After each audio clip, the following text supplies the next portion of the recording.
Sorry it's been a little bit. As you can see behind me, I got a new to-do list, and that was to dig a pool into solid rock. But I'm back at it again. And with a torch and a lot of patience, I finally got that break off. And let's look at it. So this was underneath it. As you can tell, pretty much everything is gone. Or as you will be able to tell, I guess I should say. But we finally got that off. Then I'm gonna have to get that off and then that off. So I'm gonna be doing the same thing, setting up the torch, heating up just the ring. I'm gonna try and keep as much heat off of the actual shaft as itself as I can. The reason why you want to do that is heat makes things expand. So if this is cold and this gets hotter, this is going to expand, which means this is going to be impossible to take off. But heat up this will expand. Try and keep that a little bit cooler. I know you can't keep all the heat off because, metal and science and such things. And then I'm going to work down to that. So, yeah, I'm going to set up the camera so you can actually see this one. Have fun. So as soon as I move this let go, of all the rust, and the spring shot this up into the air. Thank God this is big. If this happens to a smaller washer, you are searching for an eternity. And if it's in your backyard, you will never find it. I promise you. Keep a close eye on springs. They're dangerous.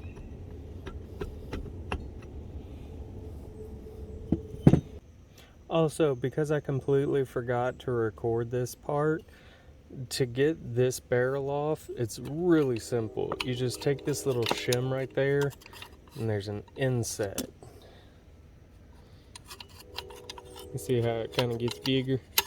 Well, take that and then flip it up. You're gonna see that crescent shape. And then just give it a little wiggle wiggle and a little shake, and they come out. There's gonna be your seal. That's where that little crescent rides. And then there's your gear. Again, nice looking teeth. So we're gonna clean up all of this. Okay, good. That's not bad weld. It's just grease. Okey doke. But yeah, that's how you get that part out.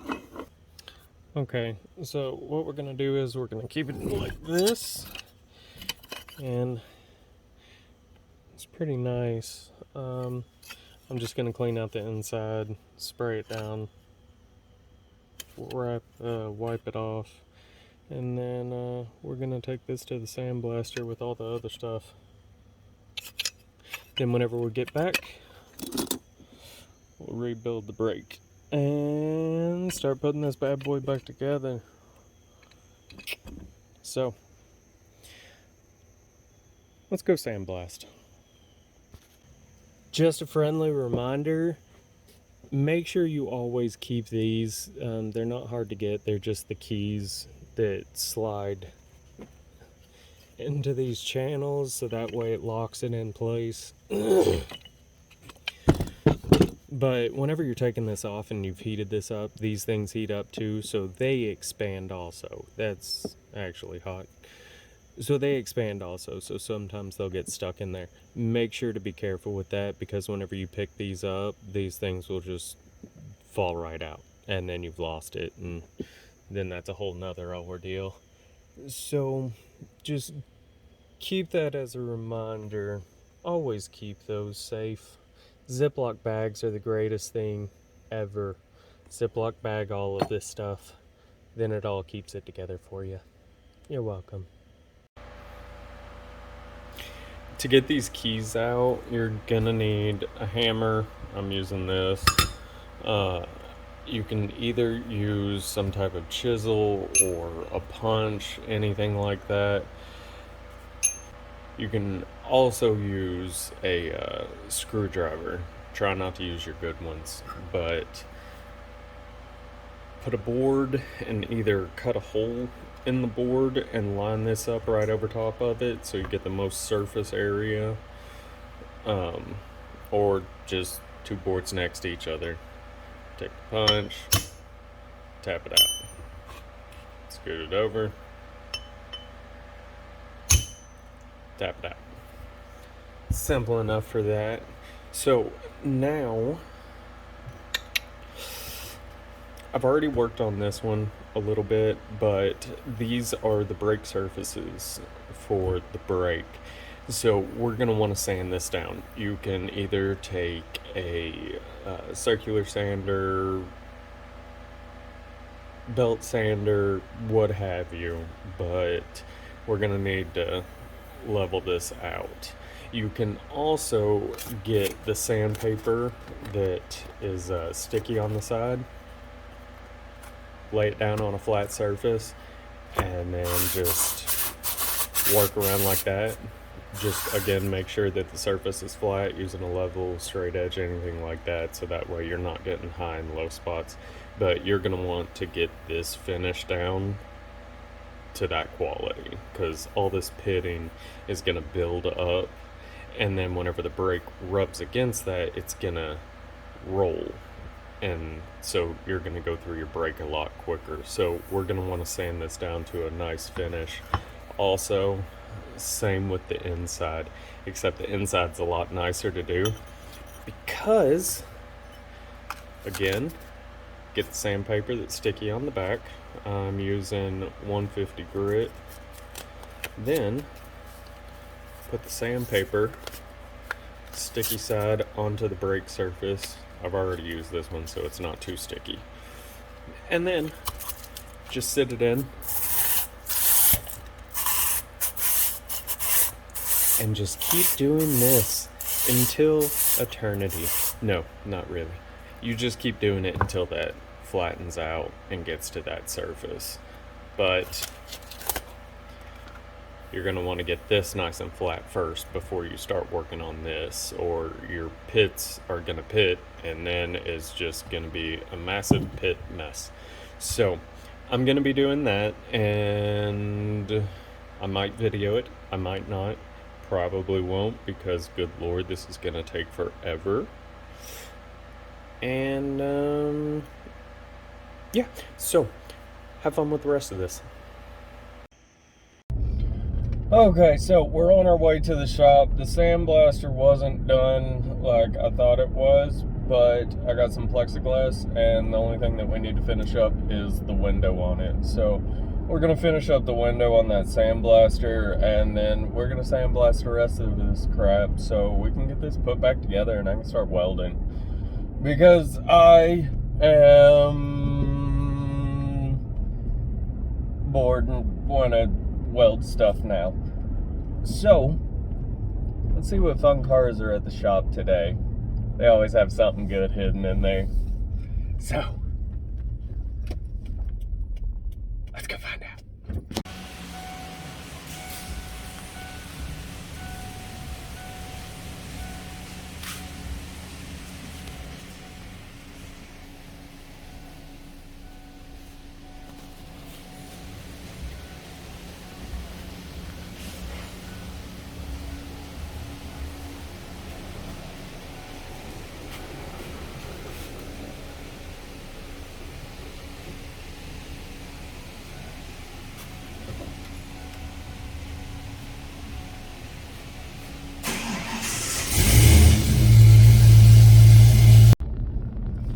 Okay, so it was more than just putting plexiglass in. I had to make the plexiglass get hurt, because that happens every single time. And then I needed to go get sand, fix the blower motor on it, make a bag for it. So I'm getting there. I just got back from going to get the sand, and now I am making my way through absolutely crackhead-filled Louisville right now. And so whenever you see me again, hopefully everything will be working and we can blast some glass. Yes, have fun.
Yeah, probably.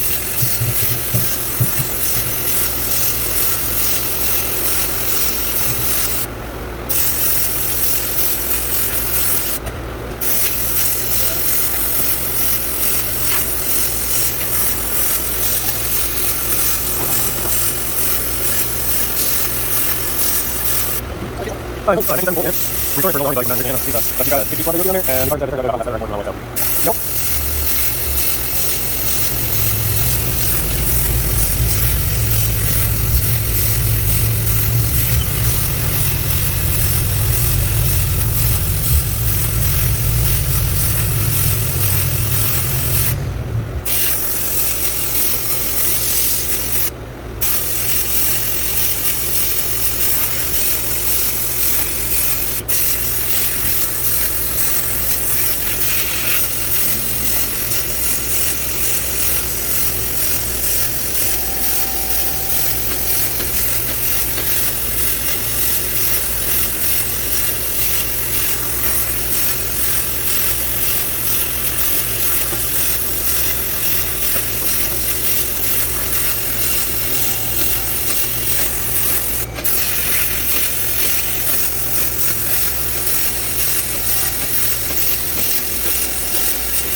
I don't know. Just move the room to yeah, like.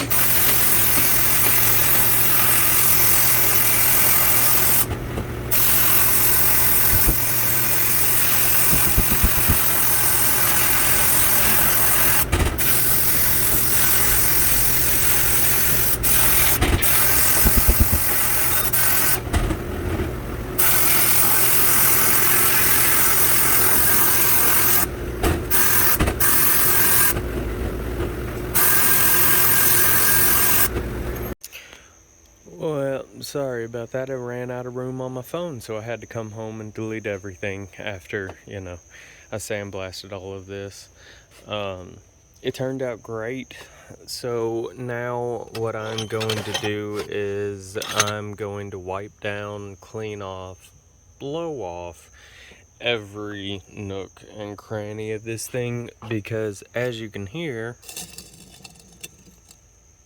hopefully you can hear, there's a little bit of grinding because of course we just threw glass and sand into all of this.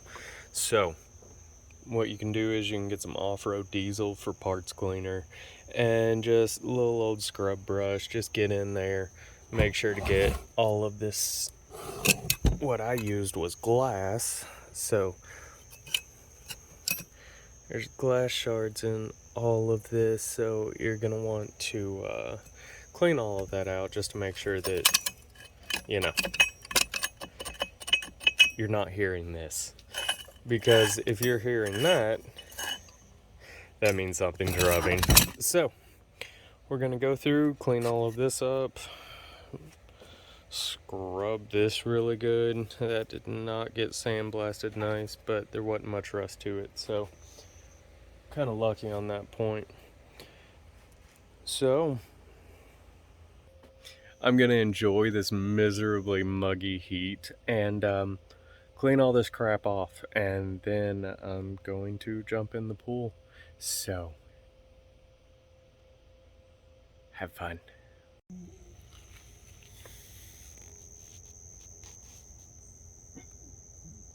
This is the only true way to swim.